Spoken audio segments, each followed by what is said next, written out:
माझ्या शहरातील एका नामांकित कंपनीच्या मालकाने आपल्या मुलीच्या वाढदिवसानिमित्त सर्व कर्मचाऱ्यांना भव्य मेजवानीसाठी आमंत्रित केले होते. मी माझ्या पत्नी अनुराधासोबत त्या समारंभाला गेलो. अनुराधा नेहमीप्रमाणे शांत आणि संयमी होती. तिच्या डोळ्यात एक खास चमक होती जी मला नेहमीच आधार आणि शांती द्यायची. पण त्या रात्री का कोण जाणे, ती चमक माझ्या मनात एक अनामिक अस्वस्थता निर्माण करणारी ठरली. पार्टी हॉल रंगीबिरंगी रोषणाई, हास्याच्या लाटा आणि मधुर संगीताने सजले होते. सर्वत्र उत्साहाचे वातावरण होते, पण माझे मन कुठेतरी हरवले होते. कंपनीचा मालक अजय सिंग याने हा सोहळा आपल्या मुलीच्या वाढदिवसासाठी आयोजित केला होता.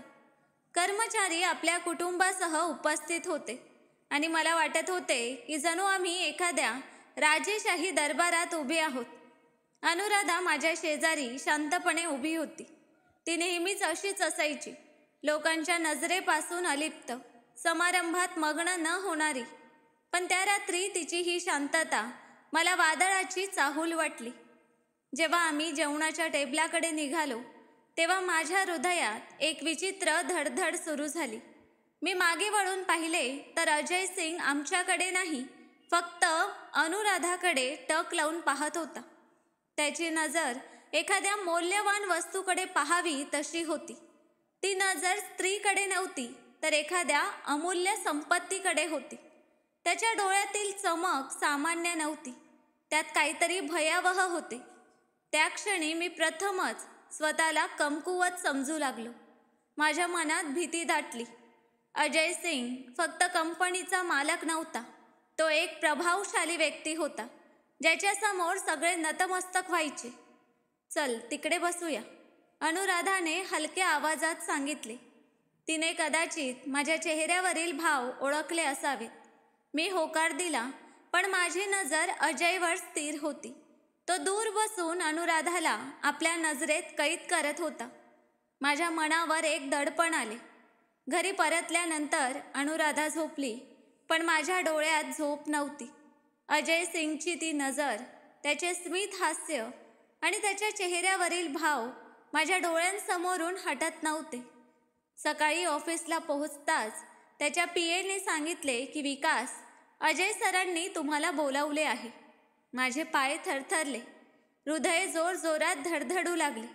अजयचे केबिन नेहमीप्रमाणे भव्य दिसत होते, पण त्या दिवशी ते मला पिंजऱ्यासारखे वाटले. तो हसत होता, पण त्या हसण्यात बनावटपणा लपला होता. विकास बसा, त्याने मऊ आवाजात सांगितले. मी शांतपणे खुर्चीवर बसलो. तो माझ्या डोळ्यात पाहत म्हणाला की तू खूप मेहनती आहेस, नेहमी कंपनीसाठी प्रामाणिकपणे काम करतोस. धन्यवाद सर, मी हलक्या आवाजात उत्तर दिले. तो पुढे बोलला की काल मी तुझ्या कुटुंबाला भेटलो. तुझी पत्नी खूपच सभ्य आणि आकर्षक आहे. माझे मन खोलवर बुडू लागले. मी काही बोललो नाही. अचानक त्याने टेबलावर हात ठेवत माझ्याकडे टक लावून पाहिले आणि सांगितले की मला तुला एक प्रस्ताव द्यायचा आहे जो तुझे आयुष्य बदलून टाकेल. मी शांत राहिलो. त्याने पुढे सांगितले की जर तू फक्त 4 रात्री तुझ्या पत्नीला माझ्यासोबत पाठवशील तर मी तुला एक बंगला आणि 2 नव्या गाड्या देईन, नाहीतर खोटे आरोप लावून तुला तुरुंगात पाठवेन. माझ्या अंगातून वीज संचारल्यासारखे वाटले. त्याचे शब्द माझ्या कानात विषासारखे उतरले. काय? मी थरथरत्या आवाजात विचारले. समजदार आहेस विकास, तुला माहीत आहे ही दुनिया कशी चालते. फक्त 4 रात्री आणि तुझे आयुष्य बदलून जाईल. तो शांतपणे बोलला, जणू काही सामान्य गोष्ट सांगत आहे. माझ्या डोळ्यांसमोर अंधार दाटून आला. मी खुर्चीवरून कोसळेन असे वाटले, पण कसा बसा तसाच बसलो. विचार कर, लवकर निर्णय घे, त्याने सांगितले आणि टेबलावर एक कागद ठेवला ज्यावर बंगल्याचा पत्ता आणि गाड्यांची माहिती होती. मला विचार करण्यासाठी वेळ हवा, मी हलक्या आवाजात बोललो. जितका वेळ हवा तितका घे, पण लवकर कर, तो हसत म्हणाला. मी उठलो. पाय जड झाले होते, पण कसा बसा ऑफिस बाहेर पडलो. तो दिवस धुक्यात हरवल्यासारखा गेला. संध्याकाळी घरी परतलो तेव्हा अनुराधाने दरवाजा उघडला. तिच्या चेहऱ्यावर नेहमीसारखे स्मित हास्य होते, पण मी ते पाहण्यास पात्र वाटत नव्हतो. काय झाले? तिने हलक्या आवाजात विचारले. अनुराधा, मला तुझ्याशी बोलायचे आहे, मी थरथरत्या आवाजात सांगितले. ती जवळ आली, माझ्या डोळ्यात पाहू लागली. मी सगळे काही सांगितले. अजयचे शब्द, त्याचा प्रस्ताव आणि त्याची धमकी. अनुराधा शांतपणे ऐकत राहिली. तिची मान खाली झुकली होती, पण तिच्या चेहऱ्यावर एक गंभीरता होती जी मी कधीच पाहिली नव्हती. अचानक तिने मान वर केली. तिच्या डोळ्यात लालसरपणा होता, पण अश्रू नव्हते. त्याऐवजी एक कठोरता होती. मी तयार आहे, ती मंद पण ठाम आवाजात बोलली. पण माझी एक अट आहे. माझ्या हृदयाची धडधडच थांबली. कोणती अट? मी अडखळत विचारले.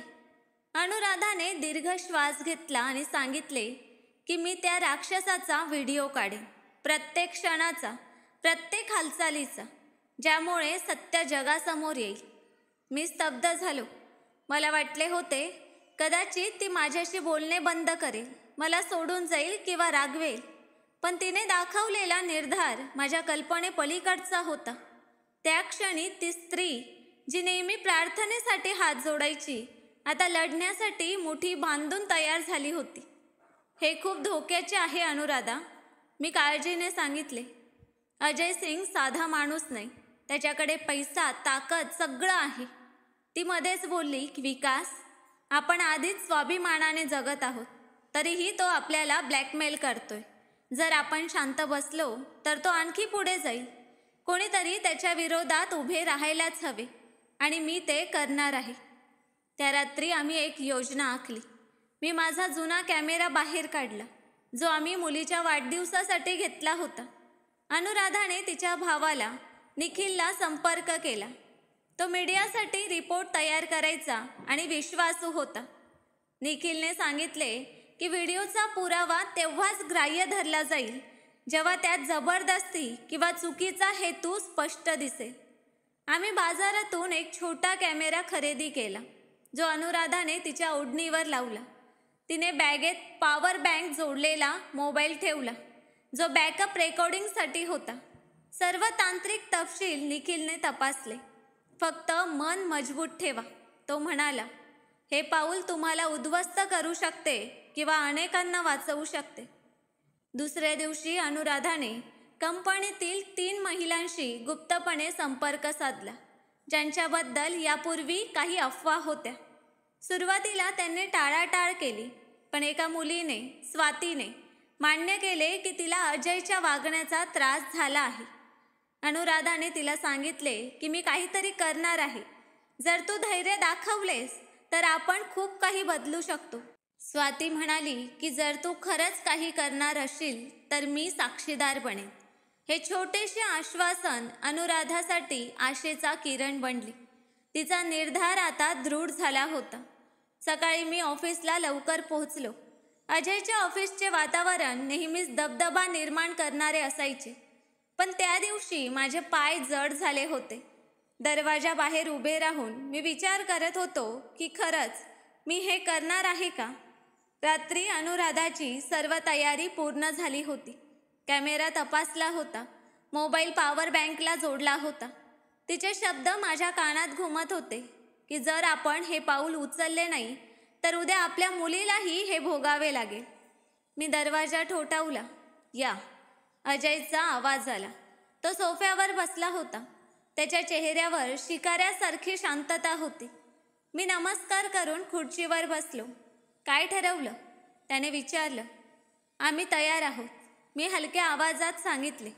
अजय मोठ्याने हसला. मला माहीत होते विकास, तू समजूतदार आहेस. त्याने एक पाकिट माझ्या हातात दिले आणि सांगितले की यात फार्म हाऊसचा पत्ता आहे. आज रात्री 10 वाजता सर्व तयार असेल. काळजी करू नको, तुझ्या पत्नीला काही त्रास होणार नाही. मी पाकिट घेतले आणि न उघडता मान हलवली. माझ्या मनात काहीतरी तुटत होते, पण चेहऱ्यावर बनावट शांतता होती. धन्यवाद सर, मी म्हणालो. आणि विकास, कुणालाही काही सांगू नकोस. ही गोष्ट आपल्यातच राहिली पाहिजे. त्याने सांगितले. मी बाहेर पडताच अनुराधाला मेसेज केला. काम झाले, तो आज रात्री तयार आहे. अनुराधाने उत्तर दिले की सर्व रेकॉर्डिंगसाठी तयार आहे, बॅटरी चार्ज आहे. मी माझ्या मित्र रोहनकडे गेलो, जो इलेक्ट्रॉनिक स्टोअरमध्ये काम करायचा. त्याच्याकडून मी 2 वायरलेस ऑडिओ रेकॉर्डर घेतले, एक अनुराधाच्या ओढणीत तर दुसरे बॅगेत. मी त्यांचा वापर कसा करायचा हे नीट समजावून घेतले, कारण यावेळी चूक होणे शक्यच नव्हते. रोहनने विचारले की सगळं ठीक आहे ना. मी खोटे बोललो, फक्त एक सत्य सिद्ध करायचे आहे. संध्याकाळी आम्ही पुन्हा एकदा योजना अंतिम केली. अनुराधाने हलक्या निळ्या रंगाची ओढणी घेतली, ज्यात कॅमेरा काळजीपूर्वक लावला होता. तिने हलका मेकअप केला, जेणेकरून अजयला शंका येऊ नये. बॅगेत पॉवर बँक जोडलेला मोबाईल होता, ज्यावर एक खास ॲप व्हिडिओ आणि ऑडिओ रेकॉर्ड करणार होते. मी तिच्याकडे पाहत विचारले की तू खरंच तयार आहेस ना? हा धोका आहे. ती माझ्या डोळ्यात पाहत म्हणाली की जर आज आपण लढलो नाही तर उद्या कोणीतरी दुसरा लढेल, कदाचित आपली मुलगी. मी तो भार तिच्यावर सोडू इच्छित नाही. रात्री 10 वाजता अंधार पडला होता. मी अनुराधाला फार्म हाऊसजवळ सोडले आणि घरी परतलो, पण माझे मन तिथेच अडकले होते. घराच्या भिंती जणू अधिक घट्ट होत चालल्या होत्या. घड्याळाचे काटे मंद चालत होते आणि प्रत्येक आवाज धोक्याची घंटा वाजवत होता. मी लाईट बंद केली. फक्त मोबाईलची स्क्रीन लुकलुकत होती, ज्यावर निखिलकडून व्हिडिओचा लाईव्ह फीड येत होता. आवाज बंद होता, पण दृश्य सर्व काही सांगत होते. अनुराधा फार्म हाऊसच्या आत गेली होती. तिचा चेहरा कॅमेऱ्यात स्पष्ट दिसत होता. ओढणीवर लावलेल्या कॅमेराने प्रत्येक कोपरा टिपला होता. अजयच्या चेहऱ्यावर तोच गर्विष्ठ शांतपणा होता, बिघडलेल्या श्रीमंतांचा आत्मविश्वास. त्याची पावले अनुराधाकडे येत होती. मी घामाने भिजलो. मनोमन तिच्यासाठी प्रार्थना करत होतो. डोळे मिटून मी देवाला फक्त एवढेच म्हणालो की तिला सुरक्षित ठेव. निखिलचा मेसेज आला की सर्व रेकॉर्डिंग व्यवस्थित चालू आहे, घाबरू नको. मी उत्तर दिले की देव करो त्याने तिला इजा करू नये. सुमारे 30 मिनिटे शांतता होती. मग अचानक निखिलचा फोन आला. ती बाहेर आली. तुझी गाडी कुठे आहे? मी पटकन घराबाहेर पडलो आणि गाडी स्टार्ट करून फार्म हाऊसकडे निघालो. 10 मिनिटांनी एका सुनसान रस्त्यावर अनुराधा दिसली. तिच्या चेहऱ्यावर थकव्याची हलकी छटा होती, पण डोळ्यात विजेत्याची चमक होती. मी गाडी थांबवली. ती शांतपणे येऊन बसली. काही क्षण आम्ही एकमेकांकडे पाहिले नाही. मग ती हलक्या आवाजात म्हणाली की सगळं रेकॉर्ड झालं. ती किंकाळी, तो अपमान, सगळं. मी बोलण्याचा प्रयत्न केला, पण शब्द साथ देत नव्हते. गाडी स्टार्ट केली आणि आम्ही घरी निघालो. घरी पोहोचताच अनुराधाने मोबाईल काढला, पॉवर बँकपासून वेगळा केला आणि निखिलला व्हिडिओ पाठवायला सुरुवात केली. ती म्हणाली की एक कॉपी त्याला दे, एक क्लाउडवर अपलोड कर आणि एक USB वर काढ. ती शांत आणि नियंत्रणात होती, जणू काहीच झाले नव्हते. निखिल म्हणाला की व्हिडिओ अगदी स्पष्ट आहे. अजयचा चेहरा आणि आवाजही स्पष्ट आहे. तू अप्रतिम काम केलं आहे अनुराधा. मी तिच्या जवळ जाऊन बसलो आणि विचारले, तू ठीक आहेस ना? त्याने तुला काही केलं तर नाही ना? ती माझ्याकडे पाहत म्हणाली की त्याची हिंमतच झाली नाही. जेव्हा मी त्याला कानशिलात मारली तेव्हा त्याच्या आतली वाघाची हिंमतच संपली. मी आश्चर्याने विचारले की तू खरंच कानशिलात मारलीस? ती शांत पण हसत म्हणाली की हो, आणि मग त्याच्या चेहऱ्यावर मिरचीची पावडर फेकली. तो किंचाळत होता, आंधळ्यासारखा झाला होता. तिच्या ओठांवर हास्य होते, पण ते आनंदाचे नव्हते. ते त्या शांतीचे होते जी वर्षानंतर आपल्या हक्काने मिळते. रात्री आम्ही व्हिडिओ पुन्हा पाहिला. अजयच्या हालचाली, अनुराधाची प्रतिक्रिया, सगळा ठोस पुरावा होता. मी निखिलला सांगितले की उद्या आपण कायदेशीर सल्ला घेऊ. निखिल म्हणाला की तुम्ही आता एकटे नाही आहात, सत्य तुमच्या बाजूने आहे. रात्रीचे 3 वाजले होते. आम्ही प्रत्येक फ्रेम तपासली. अनुराधाने काही महत्त्वाचे मुद्दे लिहून ठेवले. तुझं आयुष्य बदलून टाकेल, शांतता ही अट आहे, ही गोष्ट आपल्यातच राहील. निखिलने सांगितले की हे शब्द न्यायालयात अजय विरुद्ध थेट आरोप ठरू शकतात. अनुराधा म्हणाली की आपण फक्त या व्हिडिओवर थांबणार नाही. आता इतर महिलांचे निवेदनही हवे, जेणेकरून हे सिद्ध होईल की हा त्याचा रोजचा धंदा आहे, अपघाती प्रकरण नाही. मी मान हलवली की उद्यापासून आपण यावर काम सुरू करू. ती म्हणाली की विकास, हा व्हिडिओ फक्त पहिला वार आहे. खरी लढाई अजून बाकी आहे. मी तिचा हात धरला आणि सांगितले की मी तुझ्यासोबत आहे पूर्णपणे. आज तू जे केलंस त्याने माझ्या नजरेत फक्त तुलाच नाही तर मलाही नवीन केलं आहे. तुझ्यामुळे मला हे धाडस मिळालं. अनुराधा शांतपणे म्हणाली की स्त्री गप्प आहे याचा अर्थ ती कमजोर नाही. ती फक्त वेळेची वाट पाहते. जेव्हा वेळ येते तेव्हा ती बोलत नाही, ती विषय संपवून शांत बसते. त्या रात्री आम्ही झोपलो नाही, भीतीमुळे किंवा अस्वस्थतेमुळे नाही, तर एका नव्या आशेच्या जागृतीमुळे. मी अनुराधाकडे पाहत विचार करत होतो की जेव्हा माणूस आपल्या सन्मानासाठी लढतो तो क्रांतीपेक्षा कमी नसतो. आणि आज माझी पत्नी स्वतः एक क्रांती बनली होती. सकाळी अनुराधाने मोबाईल उचलला आणि काही खास नंबर डायल केले. प्रत्येक कॉलसोबत तिचा आवाज अधिक ठाम होत गेला. तिने 3 पत्रकारांना एकच संदेश दिला, जर काही झालं तर माझ्याकडे अजय सिंग विरुद्ध पुरावा आहे आणि मी गप्प बसणार नाही. तिला माहीत होते की आता सत्य दाबण्याचा प्रयत्न होईल आणि आम्हाला स्वतःला सुरक्षित ठेवावे लागेल.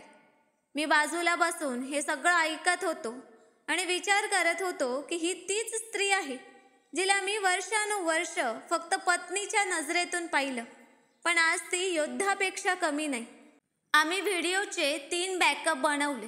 एक USB वर जो अनुराधाने निखिलला दिला, दुसरा निखिलकडे आणि तिसरा क्लाउड अकाउंटवर, ज्याची की फक्त माझ्याकडे आणि अनुराधाकडे होती. या तयारीनंतर अनुराधाने तो कॉल केला जो या कथेचा पहिला पलटवार होता. तिने अजय सिंगचा नंबर डायल केला, स्पीकर ऑन केला जेणेकरून मी ऐकू शकेन. हॅलो. दुसऱ्या बाजूला त्याचा गर्विष्ठ आवाज होता. अनुराधा शांतपणे म्हणाली की जर तू काहीही करण्याचा प्रयत्न केलास तर तो व्हिडिओ तुझ्या शत्रूंपर्यंत पोहोचेल. अजयच्या आवाजात संताप उसळला. तुला वाटतं तू मला धमकावू शकतेस? मी अजय सिंग आहे. अनुराधाने ठामपणे उत्तर दिले की हो, आणि मी विकासची पत्नी आहे. तू जे केलंस त्याचा हिशेब तुला द्यावा लागेल. तिच्या आवाजात थरथर नव्हती. हा व्हिडिओ लीक झाला तर तुम्हा दोघांचे काही उरणार नाही. अजय किंचाळला. आम्ही आधीच सगळं गमावलंय अजय. आता घाबरण्यासारखं काही शिल्लक नाही. आता तुझी पाळी आहे, ती म्हणाली.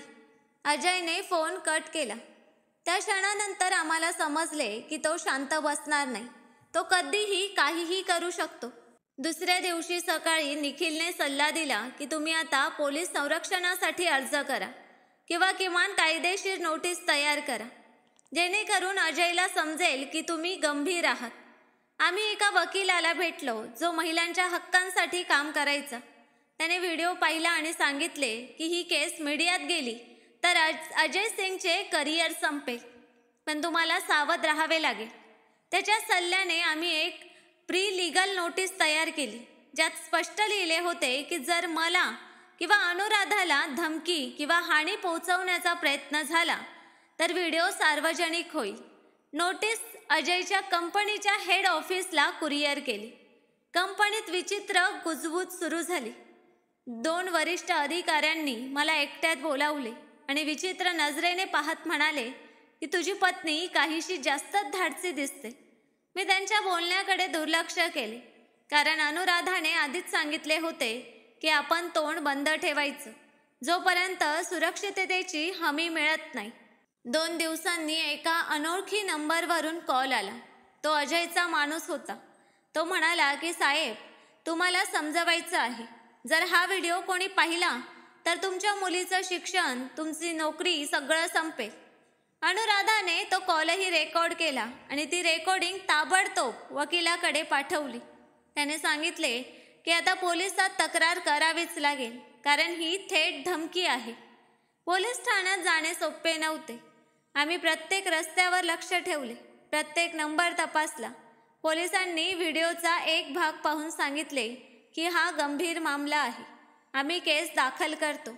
आम्हाला माहीत होते की अजय आता मोठी चाल खेळणार आहे. 2 दिवसांनी कंपनीकडून कॉल आला, विकास, तुझ्या कामावर प्रश्न उपस्थित झाले आहेत. मॅनेजमेंटला हवे आहे की तू 2 आठवड्यांची रजा घे. मी लगेच समजलो हा त्याचा पहिला हल्ला आहे. मी म्हणालो की ठीक आहे, पण याचे परिणामही भोगावे लागतील. अनुराधा म्हणाली की ही त्यांची घाई गडबड आहे, काहीही करू दे. आपण ज्या दारावर ठोठावलं आहे त्या घराच्या भिंती आता हलतील. त्या रात्री आम्ही निखिलशी चर्चा करून 2 गोष्टी केल्या.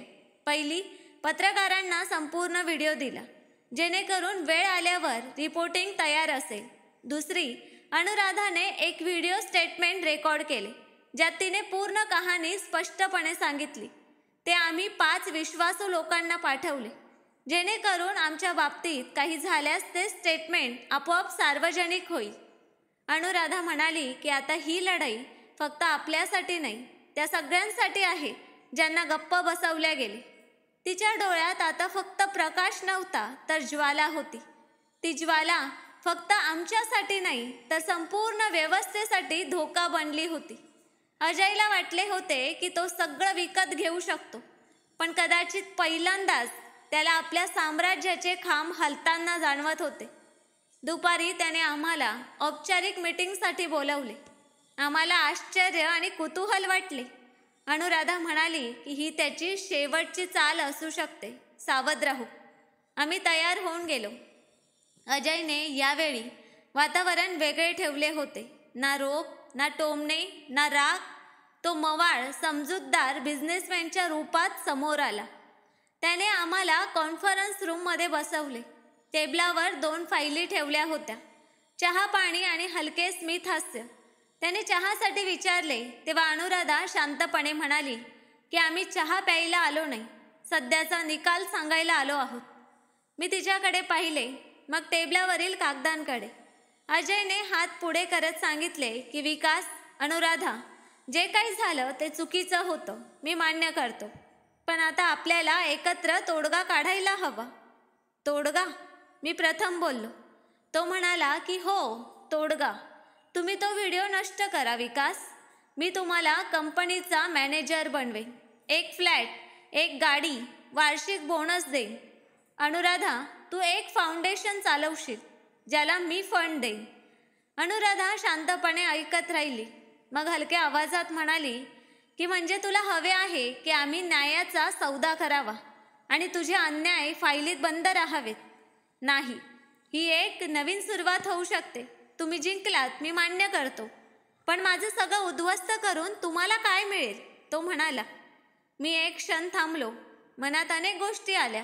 महागाई, मुलीच्या शाळेची फी, छोटेसे घर आणि तो दिवस जेव्हा आईच्या औषधासाठी पैसे नव्हते. मी थोडा डगमगलो. अजयच्या शब्दांनी हृदयाला टोचले. मी हलक्या आवाजात म्हणालो की कदाचित आपल्याला एक संधी मिळते आहे. अनुराधाने माझा हात घट्ट पकडला. तिच्या बोटांच्या पकडीतील ताकद आणि त्या स्पर्शाने माझ्या मनातला डगमगलेला पणा क्षणात नाहीसा झाला. विकास, आपल्याला न्याय हवा आहे, तडजोड नाही. आपण हा प्रवास स्वतःला विकण्यासाठी नाही, तर आपला अंतरात्मा जिवंत ठेवण्यासाठी सुरू केला आहे, ती ठामपणे म्हणाली. मी तिच्या डोळ्यात पाहिलं आणि पहिल्यांदाच माझ्या मनातली भीती पूर्णपणे गायब झाली. मी त्या स्त्रीसोबत उभा होतो जिची विचारशक्ती काळापेक्षाही पुढे होती. मी अजय सिंगकडे वळून स्पष्ट शब्दात सांगितले की आम्हाला तुमचा प्रस्ताव मान्य नाही. आम्ही सत्याचा मार्ग सोडणार नाही. अजयच्या चेहऱ्यावरचे हास्य हळूहळू लुप्त होऊ लागले. त्याने दीर्घ श्वास घेतला, फाईल बंद केली आणि शांत स्वरात म्हणाला की विचार करा विकास, तुम्ही हा व्हिडिओ जाहीर केलात तर जग तुमच्या पाठीशी उभं राहणार नाही. लोक 2 दिवस गोंधळ करतील, मग सगळं विसरतील, पण तुमचं आयुष्य कायमचं बदलून जाईल, कदाचित उद्ध्वस्तही होईल. अनुराधा शांतपणे पण दृढ आवाजात म्हणाली की आम्ही निर्णय खूप आधीच घेतला आहे, आता फक्त कृती बाकी आहे. तुला काय वाटतं, आम्ही तसे भॅड आहोत जसे तू सगळ्यांना बनवून ठेवलं आहेस? अजयने टेबलावर हात आपटला आणि कठोरपणे सांगितले की तुम्ही दोघं तुमच्यावर होणाऱ्या अत्याचाराला स्वतः जबाबदार असाल. आम्ही शांतपणे उठलो आणि बाहेर पडलो. कंपनीच्या वाटेवर अनेक नजरा आमच्या मागे होत्या, पण यावेळी आम्हाला त्याचा काहीच फरक पडला नाही.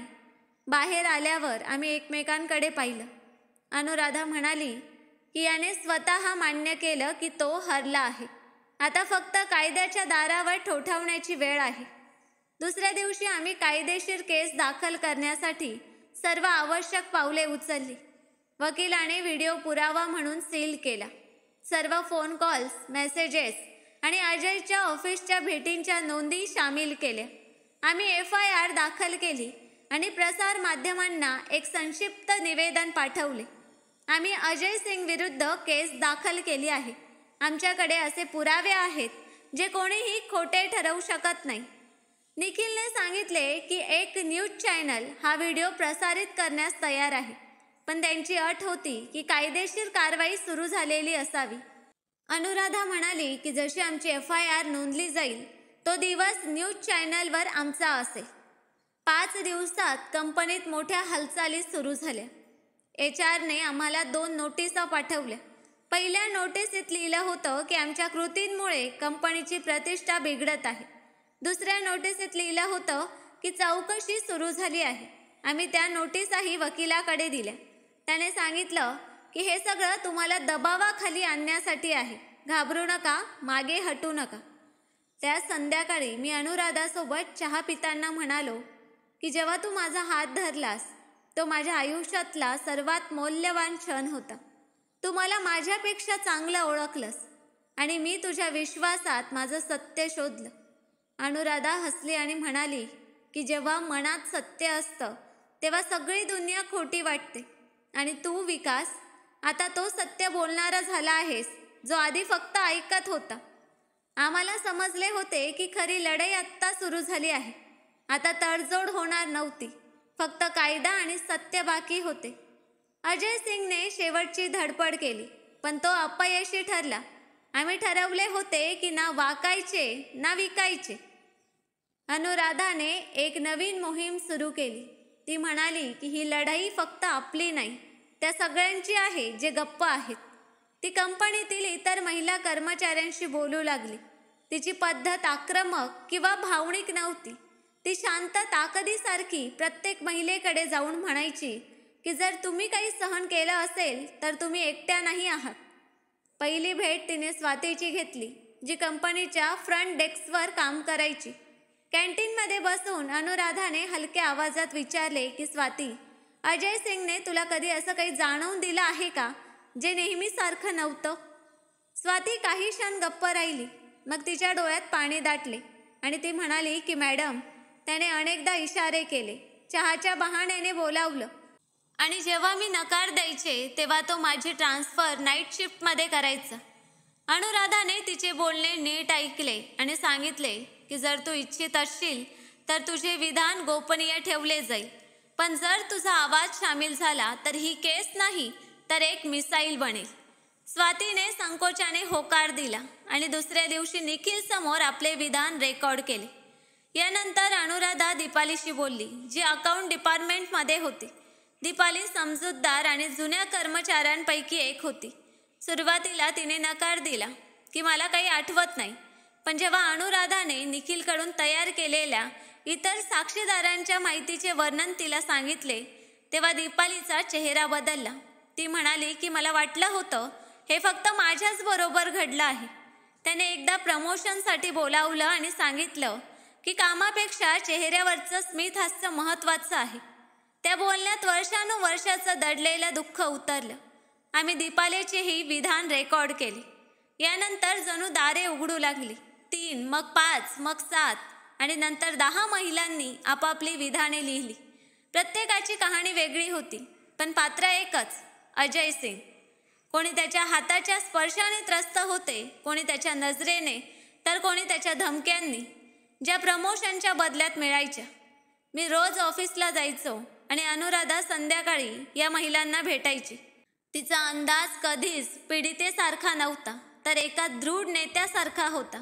ती समोरच्याचे बोलणे ऐकायची, त्यांचा विश्वास जिंकायची आणि मगच त्यांना आपल्या रांगेत सामील करायची. एक दिवस अनुराधा मला म्हणाली की विकास, या सगळ्या शांत साक्षीदार आहेत, त्यांना आवाज देणे ही आपली जबाबदारी आहे. अजय विरुद्धची आमची केस आता वैयक्तिक राहिली नव्हती, आता ती सामूहिक साक्षीदारांची लढाई बनली होती. निखिलनेही आमच्या पावलांचे कौतुक केले की इतक्या लवकर 10 साक्षीदार मिळवणे आणि तेही व्हिडिओ विधान द्यायला तयार होणे हे छोटे यश नाही. आम्ही ही सर्व विधाने कायदेशीरपणे नोंदवली आणि केस फाईलमध्ये जोडली. प्रत्येक विधानासोबत अजय सिंगच्या ताकदीच्या भिंतीतला एक दगड गळू लागला. अचानक एक दिवस अजय सिंग विरुद्ध पहिले चौकशी पत्र कंपनीच्या बोर्ड ऑफ डिरेक्टर्स कडून जाहीर झाले. सोशल मीडियावर काही बातम्या पसरल्या होत्या ज्या अद्याप अधिकृत नव्हत्या, पण दबाव वाढत होता. त्या दिवशी मी ऑफिसमध्ये होतो जेव्हा हे पत्र आले. एक वरिष्ठ अधिकारी माझ्याकडे आला आणि म्हणाला की विकास, तू आणि तुझी पत्नी जे करत आहे ते फक्त एका माणसाविरुद्ध नाही, तर संपूर्ण व्यवस्थेविरुद्ध बंड आहे. तुम्ही त्याच्या परिणामांसाठी तयार आहात का? मी शांतपणे उत्तर दिले की परिणामाची भीती असती तर आम्ही सुरुवातच केली नसती. त्या रात्री अनुराधाने साक्षीदार महिलांसाठी एक मीटिंग घेतली. तिने त्यांना कायदा, मीडिया आणि सामाजिक प्रतिक्रियांचे संभाव्य परिणाम समजावून सांगितले. ती म्हणाली की सत्य बोलण्याचा अर्थ नेहमी न्यायालयात जिंकणे नसतो, पण तो अंतरात्म्याचा विजय असतो. त्या मीटिंगमध्ये आरोही नावाची एक तरुण मुलगी, जी कंपनीत इंटर्नशिप करत होती, सर्वांसमोर उभी राहिली आणि म्हणाली की अजयने माझ्याशीही गैरवर्तन केलं होतं, पण मी गप्प राहिले कारण मला वाटलं कुणालाच फरक पडणार नाही. आज तुम्हा सगळ्यांना पाहून वाटतंय की फरक पडतो. आरोहीचे विधान मौल्यवान होते कारण ती नव्या पिढीची प्रतिनिधी होती आणि तिच्या समोर हा बदल घडत होता. दुसऱ्या दिवशी निखिलने सांगितले की आता आपण एक डॉक्युमेंटरी बनवू शकतो ज्यात तुमचा मुख्य इंटरव्ह्यू असेल आणि या साक्षीदार महिलांनाही सामील केलं जाईल. हा व्हिडिओ चॅनल्सवर चालेल आणि शहरात हलचल माजेल. आम्ही होकार दिला आणि रेकॉर्डिंग सुरू झाले. एका छोट्या स्टुडिओत सर्व महिलांनी आपापल्या कहाण्या सांगितल्या. काहींनी चेहरा मास्कने झाकून, काहींनी आवाज बदलून, जेणेकरून त्यांची ओळख सुरक्षित राहील. हा त्यांचा निर्णय होता आणि आम्ही त्याचा आदर केला. मी रोज अनुराधाकडे पाहून थक्क व्हायचो. ती स्त्री जी नेहमी पडद्यामागे राहायची, आज लोकांना आवाज देत होती. मी तिच्या मागे नवरा म्हणून नाही, तर एक सत्य आणि ध्येय यांचा भागीदार म्हणून उभा होतो. अजय सिंगच्या पायाखालची जमीनच सरकत होती. ही फक्त एका व्हिडिओची लढाई नव्हती, तर वर्षानुवर्ष दडपलेल्या आवाजांचा उठाव होता. अनेक दिवस आम्ही निखिलच्या स्टुडिओत डॉक्युमेंटरीची एडिटिंग पाहत बसलो. प्रत्येक साक्षीदार, प्रत्येक क्लिप, प्रत्येक क्षण एक पुरावा होता. अनुराधाचा इंटरव्ह्यू मुख्य होता. ती हळूहळू पण ठाम आणि दृढ निर्धाराने बोलत होती की हे फक्त माझे प्रकरण नाही, एका व्यवस्थेचे प्रकरण आहे. जर आम्ही गप्प बसलो तर उद्या आणखी कोणती अनुराधा असेल. मी तो व्हिडिओ अनेकदा पाहिला आणि प्रत्येक वेळी माझ्या मनात काहीतरी जागे होत होते. रिलीजच्या आदल्या दिवशी निखिलने आम्हाला बोलावले आणि सांगितले की ही रात्र शांततेत काढा, उद्या वादळ येईल. प्रत्येक चॅनल, प्रत्येक सोशल मीडिया प्लॅटफॉर्म हा व्हिडिओ उचलून धरेल. स्वतःला तयार ठेवा. अनुराधा शांत होती. तिच्या चेहऱ्यावर आता ती शंका नव्हती जी कधी माझ्या डोळ्यात असायची. ती म्हणाली की जर सत्याची किंमत असेल तर मी ती द्यायला तयार आहे. दुसऱ्या दिवशी सकाळी 6 वाजता निखिलचा फोन आला. डॉक्युमेंटरी रिलीज झाली आहे. सध्या फक्त सोशल मीडियावर आहे, पण टीव्ही चॅनल्सनी शेअर करायला सुरुवात केली आहे. आम्ही लॅपटॉप उघडला. सोशल मीडियावर अनुराधाची व्हिडिओ क्लिप व्हायरल होत होती. टीव्ही चालू केला तर एक न्यूज अँकर बोलत होता की आज आम्ही तुम्हाला अशी कहाणी दाखवणार आहोत ज्याने संपूर्ण शहर हादरवून टाकले आहे. अजय सिंग, ज्याला कंस्ट्रक्शनच्या दुनियेचा बादशाह समजले जायचे, आज आरोपांच्या फेऱ्यात उभा आहे. स्क्रीनवर अनुराधाचा फोटो दिसला आणि मग तो क्षण जेव्हा तिने व्हिडिओ रेकॉर्डिंगमध्ये अजयला थांबवले होते. तिचे शब्द, तिचा आत्मविश्वास सगळं स्पष्ट दिसत होते. मी अनुराधाचा हात घट्ट पकडला. तिने हसून माझ्याकडे पाहिले आणि सांगितले की हे सगळं तुझ्यामुळे शक्य झालं आहे. मी हलक्या आवाजात उत्तर दिले की नाही अनुराधा, हे त्या सगळ्यांमुळे शक्य झालं आहे जे वर्षानुवर्ष शांत होते आणि आता बोलू लागले आहेत. तिचे उत्तर साधे होते, पण त्यात संपूर्ण समाजाचा आरसा दडला होता. आम्ही न्यूज चॅनल्स बदलत पाहत होतो. सगळीकडे एकच मुख्य बातमी होती. रिपोर्टर कंपनीच्या बाहेर माईक घेऊन उभे होते. एक म्हणाला की आम्ही सध्या सिंग इंटरनॅशनल कन्स्ट्रक्शनच्या हेड ऑफिस बाहेर आहोत, जिथे अजय सिंग विरुद्धच्या आरोपांची चर्चा जोरात आहे. कंपनीकडून निवेदन आले. आम्ही या घटनेच्या चौकशीसाठी एक कमिटी स्थापन करत आहोत. जर आरोप खरे ठरले तर अजय सिंगला काढून टाकले जाईल. तेवढ्यात अनुराधाच्या फोनवर मेसेज आला. तो आरोहीचा होता. ती तरुण मुलगी जी आधी सत्य बोलायला घाबरत होती. ती लिहित होती की मॅडम, मीही माझ्या सोशल मीडियावर सत्य लिहून टाकले आहे. तुम्ही जे केलं ते आम्हाला हिंमत देत आहे. अनुराधाने मला फोन दाखवला आणि सांगितले की हा खरा बदल आहे विकास. आता लोक घाबरत नाही. दुपारी निखिल आमच्याकडे आला. लॅपटॉप उघडला आणि दाखवले की फक्त 6 तासात डॉक्युमेंटरीला 5 कोटी व्ह्यूज मिळाले होते. हजारो कमेंट्स येत होत्या आणि सगळे सत्याच्या पाठीशी उभे होते. एका प्रसिद्ध NGO कडून कॉल आला. आम्ही तुमच्या प्रयत्नांना सपोर्ट करू इच्छितो. अनुराधाला आमच्या चॅनलवर बोलवायचे आहे. अनुराधाने नकार दिला नाही, पण ठामपणे सांगितलं की आमचे लक्ष साध्या केसवर आहे. मीडियाची चर्चा नंतर होईल. अचानक निखिलने टीव्हीचा आवाज वाढवला. एक पत्रकार बोलत होता की आम्हाला सूत्रांकडून माहिती मिळाली आहे की कंपनीतील आणखी महिलांनी तक्रार समितीकडे संपर्क साधला आहे. मी अनुराधाकडे पाहिलं आणि सांगितले की हा तुझ्या मेहनतीचा परिणाम आहे. तू फक्त एक केस उघडली नाहीस, तर एक दरवाजा उघडला आहेस. संध्याकाळपर्यंत सर्वत्र एकाच गोष्टीची चर्चा होती. अनुराधाची व्हिडिओ क्लिप्स मीम्स, स्पोर्ट्स आणि टॉक शोजचा भाग बनल्या होत्या. काहींनी टिंगलटवाळी करण्याचा प्रयत्न केला, पण लोकांच्या समर्थनाने त्या आवाजांना दाबून टाकल्या गेले. रात्री निखिल म्हणाला की उद्या आणखी एक पाऊल उचलायचे आहे. Press conference. तुम्हा दोघांना जावे लागेल. मी थोडा थांबलो. अनुराधा एकटी जाईल का? तेवढ्यात ती म्हणाली की आम्ही दोघे जाऊ. ही फक्त माझी गोष्ट नाही, तुझीही आहे. आम्ही तयारी सुरू केली. निखिलने प्रश्नांची यादी तयार केली, योजना आखली आणि सांगितले की हा तो क्षण आहे जेव्हा सत्याचा आवाज ताकदवान लोकांना हादरवून टाकतो. त्या रात्री झोपण्यापूर्वी मी अनुराधाला सांगितले, तू मला सत्याबरोबर चालायला शिकवलंस. मी कधी विचारही केला नव्हता की आपण इथपर्यंत येऊ. अनुराधाने दिवा विझवत उत्तर दिले की सत्य नेहमी अस्तित्वात असते विकास, फक्त त्याला ओळखायला वेळ लागतो. मी तिचा हात धरला आणि पहिल्यांदा असे वाटले जणू माझे अस्तित्व एखाद्या मोठ्या कार्याचा भाग आहे. सत्याचा आवाज आता फक्त आवाज राहिला नव्हता, तो एक आंदोलन बनला होता. डॉक्युमेंटरी प्रसारित झाल्यानंतरच्या 3ऱ्या दिवशी कंपनीत एक खास मीटिंग झाली.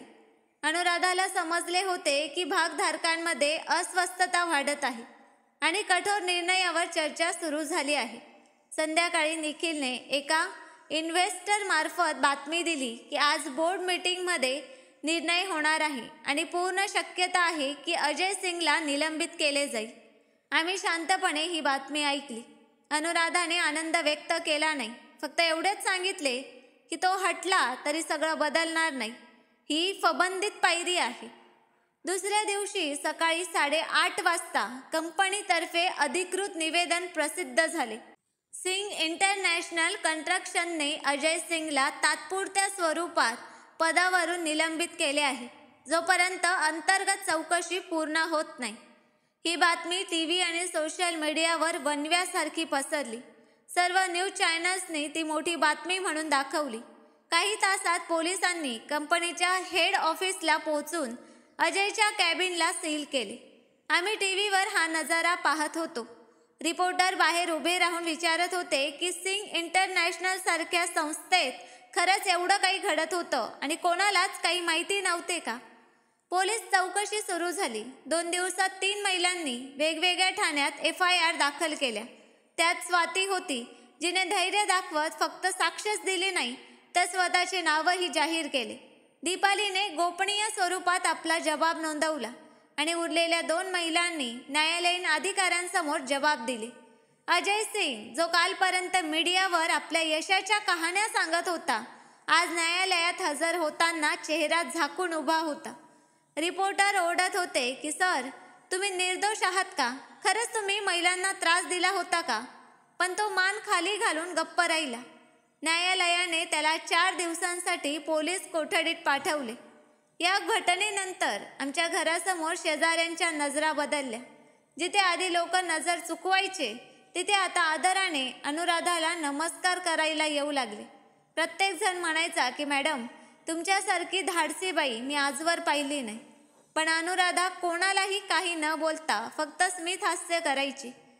ऑफिसमध्ये माझे सहकारी माझ्या भोवती घोळका करून उभे राहिले. एक म्हणाला की आम्हाला कल्पनाही नव्हती की तुम्ही इतके मोठे पाऊल उचलाल. मी फक्त एवढेच उत्तर दिले की हे आम्ही उचलले नाही, सत्याने उचलले. अनुराधा घरी येतात सर्व पत्रे आणि कागदपत्रे नीट लावायला लागली, जी आम्हाला न्यायालयात जमा करायची होती. तिने एक वेगळी फाईल बाजूला ठेवली, ज्याचे नाव होते गर्वहरण. त्यात सगळी पत्रे होती. लोकांनी लिहिलेली कौतुकाची, आभाराची आणि सहानुभूतीची पत्रे. एका वृद्ध महिलेने लिहिले होते की बाळा, मी अनेक वर्ष माझ्या नवऱ्याच्या जुलुमाला लपवत आले, कारण मला शिकवले होते की इज्जत शांततेत आहे. पण तू सिद्ध केलंस की खरी इज्जत आवाजात आहे. हे पत्र वाचून अनुराधाच्या डोळ्यात अश्रू आले. तिने ते माझ्या हातात दिले आणि सांगितले की विकास, आपण एकटे नाही आहोत. लोक आता आपल्याला पाहून स्वतःला ओळखू लागले आहेत. त्या आठवड्यात कंपनीने महिला कर्मचाऱ्यांसाठी स्वतंत्र सुरक्षा समिती स्थापन करण्याची घोषणा केली. त्यासोबतच एक महिला कायदेशीर सल्ला केंद्रही सुरू केले. कंपनीने माफीनामा जाहीर केला, ज्यात संस्थेच्या निष्काळजीपणाबद्दल खेद व्यक्त केला होता. अनुराधाने ते निवेदन वाचून फक्त एवढंच सांगितले की जर हे शब्द खऱ्या कृतीत बदलले तर कदाचित भविष्यात कोणालाही अनुराधा व्हावे लागणार नाही. न्यायालयाच्या केसची पायाभरणी भक्कम झाली होती. अजय सिंगचा वकील आता फक्त वेळ काढण्यासाठी सबबी सांगत होता. मीडियाची नजर नव्या सनसनाटीकडे वळत होती. पण जे काही झाले होते त्याची सळ लोकांच्या मनात अजूनही होती. अशा वेळी अनुराधाने एक शांत पण कायमस्वरूपी पाऊल उचलले. तिने एक NGO स्थापन केला, ज्याचे नाव ठेवले आवाज. हा मंच होता जिथे स्त्रिया निर्भयपणे न लाजता आपली कहाणी सांगू शकतील. आम्ही त्याची विधिवत नोंदणी केली आणि पहिले ऑफिस एका छोट्या फ्लॅटमध्ये उघडले. मी कंपनीची नोकरी सोडली आणि अनुराधाला पूर्ण वेळ द्यायला लागलो. ती रोज विविध संस्थांशी संपर्क साधायची. वकील, सामाजिक कार्यकर्ते आणि काही विद्यार्थी जे या संघर्षाने प्रभावित झाले होते, ते सारे आवाजचा भाग होऊ लागले. आम्ही एक मोफत हेल्पलाईन सुरू केली. पहिल्याच आठवड्यात 30पेक्षा जास्त कॉल्स आले. काही सल्ल्यासाठी, काही जबाब नोंदवण्यासाठी आणि काही फक्त ऐकवण्यासाठी. एके दिवशी आम्ही ऑफिसच्या छोट्या कॉन्फरन्स रूममध्ये बसलो होतो. तेव्हा एक तरुण मुलगी आली. तिच्या गळ्याला ओढणी घट्ट बांधलेली होती आणि चेहरा सुजलेला होता. अनुराधा तिच्याकडे पाहून हलक्या आवाजात म्हणाली की बस बाळा, बस. तुझे नाव काय आहे? मुलगी हलक्या आवाजात म्हणाली की माझे नाव अवनी आहे. माझ्या ऑफिसच्या मॅनेजरने. ती थांबली, श्वास अडकला, आवाज बंद झाला. अनुराधाने तिचा हात धरला आणि सांगितले की घाबरू नकोस, आम्ही तुझ्या सोबत आहोत. जे सांगायचे आहे ते न घाबरता सांग. अवनीने धैर्य एकवटून आपली कहाणी सांगितली. ती 8 महिन्यांपूर्वी नोकरीवर लागली होती. सुरुवातीला सगळं ठीक वाटलं, पण हळूहळू इशारे, टीका आणि एकट्याला बोलवण्याचे प्रयत्न सुरू झाले. तिने तक्रार केली तर तिला गप्प बसवण्यात आले.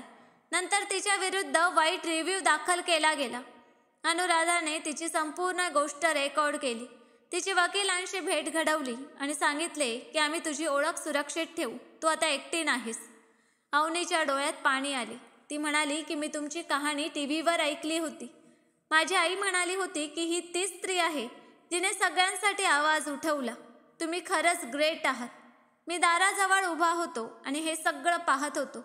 माझ्या डोळ्यातही पाणी आले, पण मी शांतपणे दार बंद केले. त्यानंतर आम्ही एक छोटेसे सेमिनार आयोजित केले. ज्यात कॉलेजच्या मुली, पत्रकार आणि सामाजिक कार्यकर्ते सहभागी झाले. अनुराधा स्टेजवर गेली आणि म्हणाली की ही संस्था फक्त एक मोहीम नाही, हा बदलाचा आरंभ आहे. कुणाला हवे असेल तर आम्ही त्यांना फक्त कायदेशीर मदतच नाही तर भावनिक शक्तीही देऊ शकतो. कारण सर्वात मोठी ताकद ती असते जी आतल्या शांततेने येते आणि सर्वात मोठे औषध ते असते जेव्हा कोणी म्हणते की आम्ही तुझ्या सोबत आहोत. त्या दिवसानंतर आवाज ही एक खरी आणि अधिकृत ओळख बनली. वृत्तपत्रांमध्ये याचा उल्लेख यायला लागला. लोक निधी देऊ लागले आणि वेगवेगळ्या संस्था सहकार्याच्या ऑफर्स देऊ लागल्या. अनुराधा दिवस रात्र काम करायची. प्रत्येक केसचा अभ्यास, फॉलोअप आणि साक्षीदारांची तयारी. मी तिच्यासोबत बसून प्रशासकीय कामे पाहायचो, फंड, रेकॉर्ड्स आणि धोरणांवर काम करायचो. एके दिवशी आम्ही लवकर घरी आलो. आमची मुलगी निया होमवर्क करत होती. मी सोफ्यावर बसलो होतो आणि अनुराधा स्वयंपाकघरात चहा बनवत होती. निया अचानक माझ्याकडे आली आणि म्हणाली की पप्पा, मम्मी नायिका कशी बनली? टीव्हीवर लोक म्हणतात मम्मी खूप धाडसी आहे. मी हसत म्हणालो की नायिका ती असते जी इतरांना मदत करते, सत्य बोलते आणि कुणापासूनही घाबरत नाही. तुझी मम्मी तशीच आहे. निया अनुराधाकडे पाहून म्हणाली की मम्मी तू नायिका आहेस. अनुराधा थोडी दचकली, मग हसली, पण तिच्या डोळ्यात पाणी आले.